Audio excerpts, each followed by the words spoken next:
देखा तुमको कहीं? सिर्फ भजन गाती हो, सत्संग आती हो, खुश रहती हो, ये कोई प्रारब्ध है तुम्हारी? दुखी क्यों नहीं होती?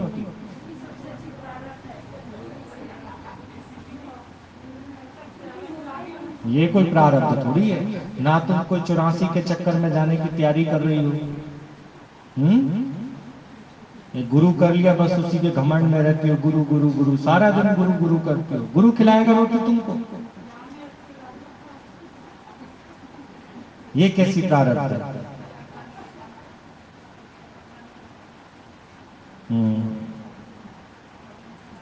कर्ज मुक्त हो गए ना, सेटलमेंट हो गई है आपकी बैंक से। अब आपको कोई कर्ज नहीं देना, क्योंकि मैं ही नहीं, लोन लेने वाला ही नहीं, किस्त कौन देगा? अब मैं लोन लेता ही नहीं। मेरे को बैंकों के फोन आते हैं, भी लोन ले लो, आजकल लॉकडाउन है, कम परसेंटेज पे दे देंगे आपको, लेकिन लो ना, लेना ही नहीं, लो ना। जरूरत क्या है? जरूरत ही नहीं। जिनके लिए लोगे वो तो एक दिन तुझे छोड़ जाएंगे, तुम किस्तें भरते रहो। क्या जरूरत? कोई जरूरत ही नहीं है लोन लेने। लोन भी किसके लिए लेते थे? जब तुमको परिवार दिखता था, उनकी जरूरतें दिखती थी। अब मैं ही मैं हूं, दूसरा कोई नहीं जिसके लिए मुझे झूठ बोलना है, किसी से झगड़ा करने जाना है, किसी से पंगा लेना है। ये सब माया। माया वाले उठा के तुमको 84 लाख योनियों में धकेल देंगे। एक गुरु है जो तुम्हें आगे बढ़ाएगा, बाकी तो जिनके खातिर तुम लोन लोगे, ये सब तुम्हें 84 के चक्कर में भेज देंगे। इसलिए अब कर्जा नहीं लेना। जो गुरु से कर्ज लिया है वो चुकता करना है। एक एक को ये प्रेम का संदेश पहुंचाना है, एक एक को गुरु की बात बतानी है। जैसे तुम जाके हो, ऐसे जाके सबको जगाना।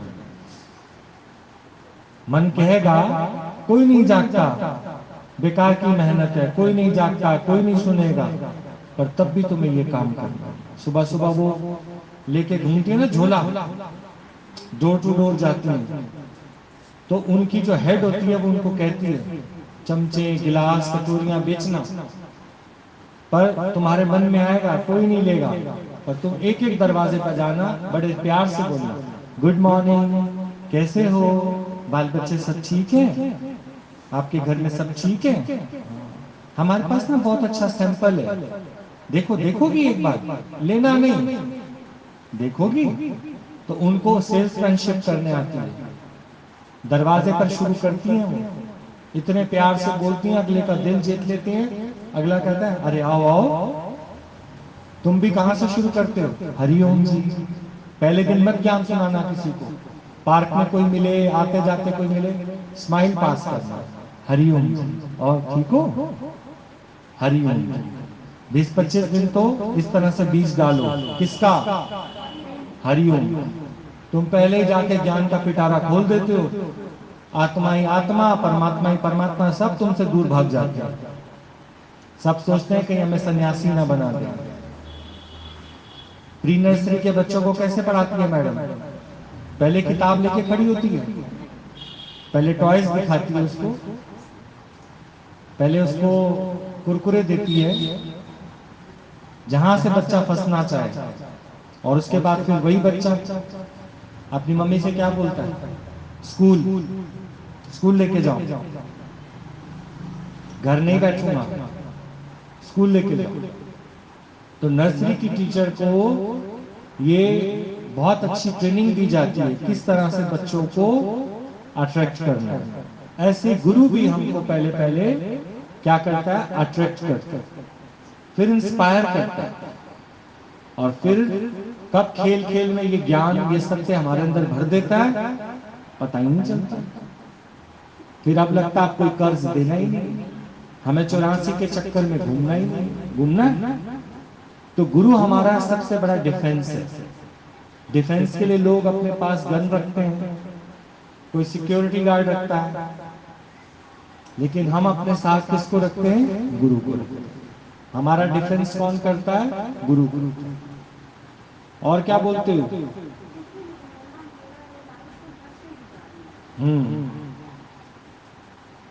और हाँ, तार नहीं तोड़ना, जोड़ो।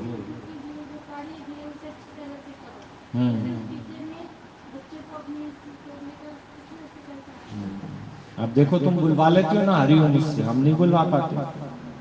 तो ये अपनी अपनी ट्रिक होती है, ट्रिक होती है अपनी अपनी। नहीं, बच्चे की भी सुननी पड़ती है, और बच्चा उसी की सुनता है जो उसको अपनी ओर अट्रैक्ट कर ले।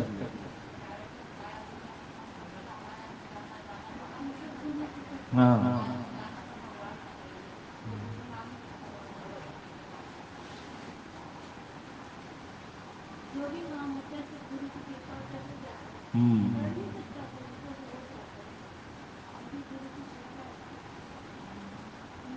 और क्या बोलते हो?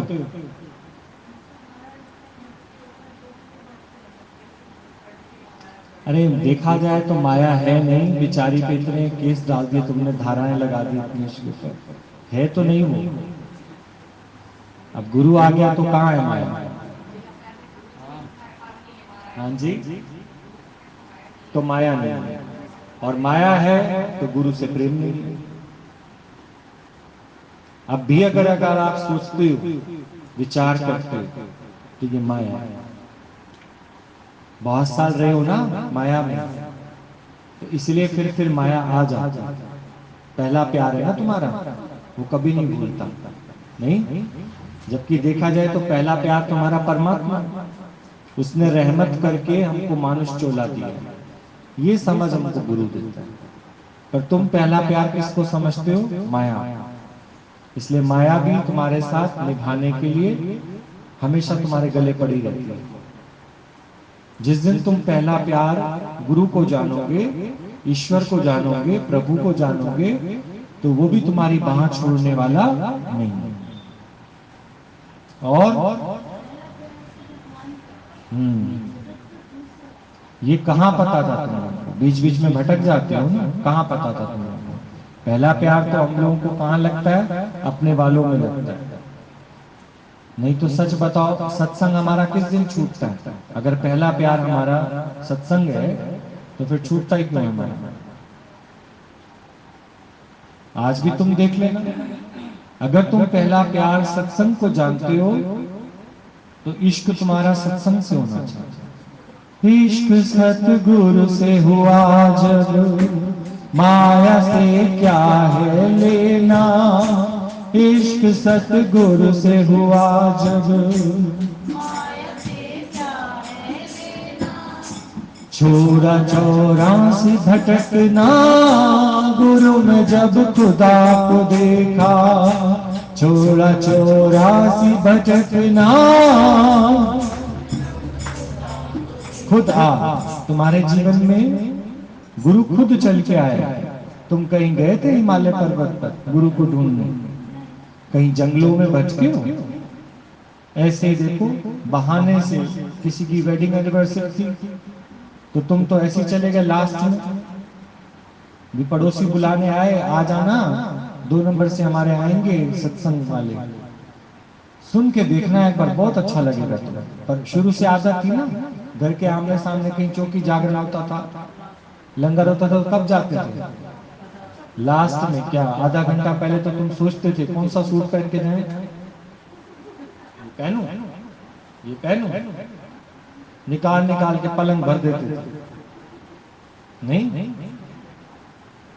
और वहां पर जब होता था ना, तू ठाकुर तुम पे अरदास, जियो पिंड सब, बस फिर फटाफट चोला डाला, चल पड़े। समझ कुछ आएगा कभी जीवन में? कभी नहीं आएगा। ध्यान ही नहीं था ना भगवान की ओर। पर यहाँ तो तुम लास्ट के डब्बे में भी आकर बैठे ना, ट्रेन सीधा न्यू दिल्ली स्टेशन पे रुकी, जब सारे पैसेंजर वहां उतर रहे थे, तुम लास्ट के डिब्बे में भी आके बैठे ना, गुरु ने तुम्हें अपनी ओर अट्रैक्ट कर लिया, खुद चल के आया ना। उसको क्या पता कि डबुआ कॉलोनी में भी मेरा भगत बैठा है। नहीं, जब भगवान श्री राम आए तो ये सारे इकट्ठे थोड़ी थे। हनुमान तो ऋषिमुख पर्वत पे बैठा था, पर ये सारे वहीं से ज्वाइंट होकर आए। तुम भी जो मिले हो ना, ये सब कोई कहाँ गिरा है, कोई कहाँ गिरा है, कोई जवाहर कॉलोनी की फसल है, कोई पाकिस्तान की फसल है, कोई कहाँ की, कोई कहाँ की, पर आखिरकार तो कहाँ के मिल गए, यहाँ के मिल गए। जन्म जन्म का साथ है हमारा तुम्हारा, हमारा तुम्हारा जन्म जन्म का।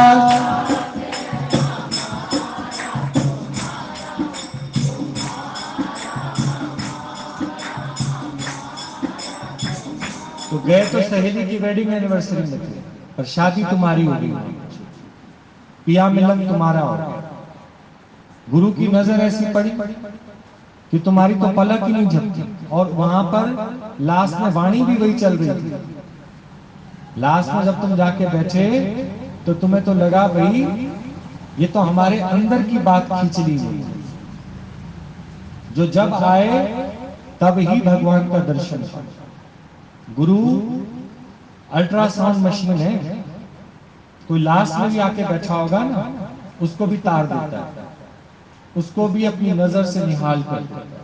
पर ये काम चौकी जागरण वाले नहीं कर पाए। भले वहां भी भगवान की वाइब्रेशन थी, पर हम उस भावना से वहां गए ही नहीं। हम कैसे गए थे भी, हम नहीं गए ना तो ये बुरा मान जाएंगे, जाना तो पड़ता है। देखो जिसकी बेटी की शादी है, एक लिफाफा तो पकड़ाना ही पड़ेगा। इस भावना से गए, भगवान के प्रेम में हम कभी नहीं गए। और अगर सोचो पड़ोसियों ने बुलाया नहीं है तुम्हें साईं कीर्तन पे, तो तुम बिल्कुल ही नहीं जाओगे। साईं कीर्तन में भी कोई बुलाने की जरूरत है? अगर तुम साईं के भगत हो तो बुलाने की क्या जरूरत है? बोलो, बाथरूम में तुम्हारा पैर फिसलता है तो तुमने कभी भगवान को इनविटेशन दिया था कि वहीं आना और मेरी रक्षा करना? एक भगवान है जो अपने भगत के लिए बिना इनविटेशन के चल पड़ता है। पर तुम तो पूरी मान इज्जत प्रतिष्ठा चाहते हो, इसलिए अभी तक तुमको भगवान नहीं मिले। अगर तुम साईं के भगत हो या प्रमिला भगवान के भगत हो तो कभी ये मत सोचना कि गायत्री ने अपने घर सत्संग कराया और मेरे को अलग से नहीं बुलाया, क्यों? मैं तो इसकी पक्की सहेली, मैं तो इसके घर जाके पूरी भी बनवा देती, पर इसको देखो इसने मुझे ही नहीं बुलाया। मैं तो कभी ना जाऊं, मैं तो सीधा कह दूंगी मैं तो बीमार थी। तुम कहो सही में पड़ जाओगे बीमार।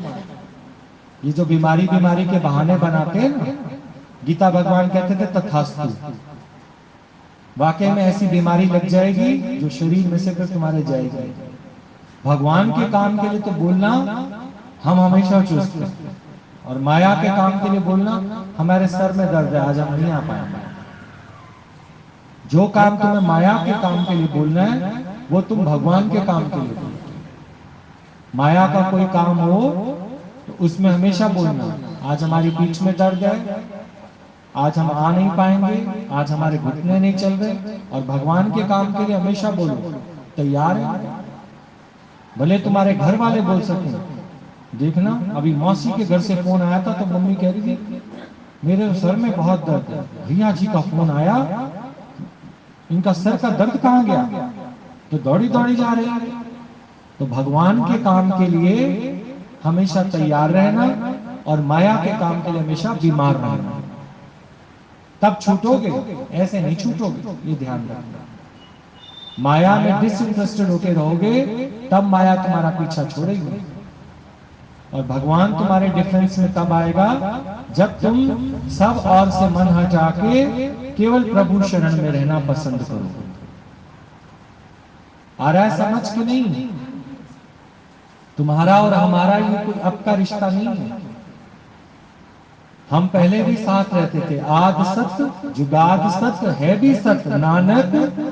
अब इतने सारे लोग रहते हैं हमारे आसपास भी, 2 नंबर सी ब्लॉक में भी, इधर उधर सारे तो नहीं है, क्योंकि हमारा उनके साथ अभी कोई लेना देना नहीं।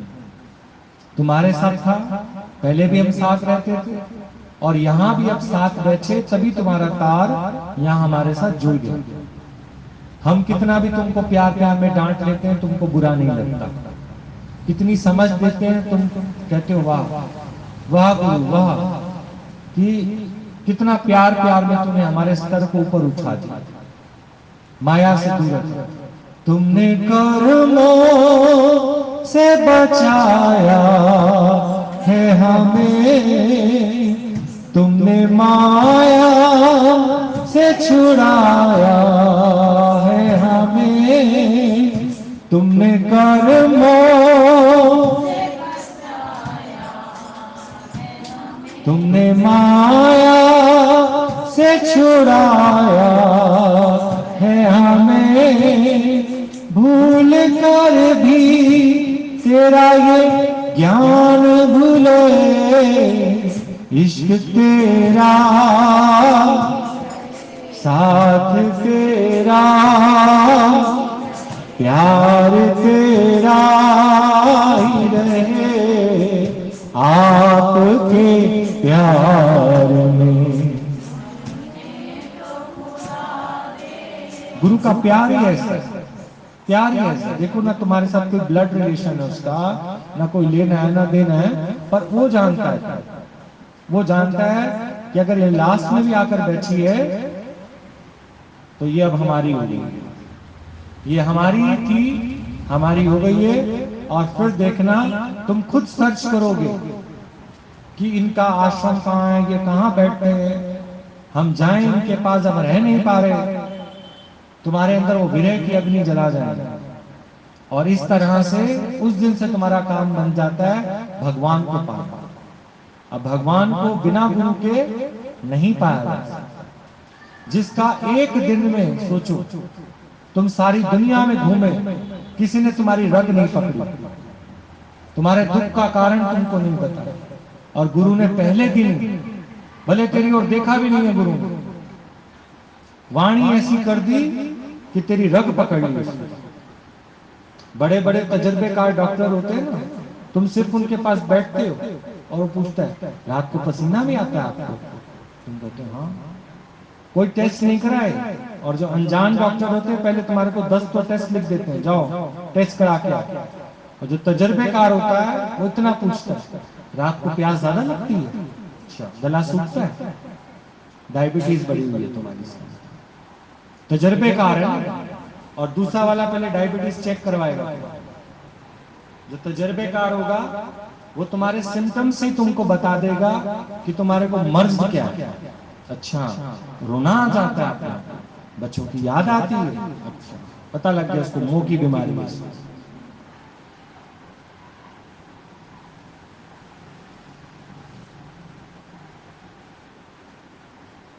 तो गुरु की उम्र नहीं देखो, शरीर की, उसके पास जो तजुर्बा है, दादा भगवान का तजुर्बा, फिर गीता भगवान का तजुर्बा, फिर प्रमिला भगवान का तजुर्बा, फिर उसका अपना बचपन से जुड़ना।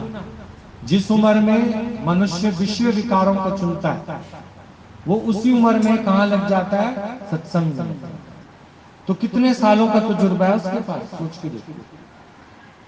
इतना तजुर्बा होते हुए वो बुजुर्ग की बात को भी जान लेता है, बच्चे की बात को भी जानता है, जवान की बात को भी जानता है, सारी स्टेजेस को वो पहचान जाता है। तो उसका तजुर्बा ही हमारे काम आता है कि किस तरह से वो हमारी रग को पकड़ ले। किसी ने नहीं पकड़ी हमारी रग, किसने पकड़ी, गुरु। और अनबोलत मेरी व्यथा जान, अभी हमसे बात भी नहीं, और जिसके घर तुम सत्संग गए उससे भी तुम्हारी कोई बात ही नहीं हुई थी कभी। पर गुरु ने ऐसी बात कह दी जो मैंने अभी किसी को कही भी नहीं थी। गुरु ने आज वाणी में वो चला दिया और मेरा अंदर वाला सारा धो दिया।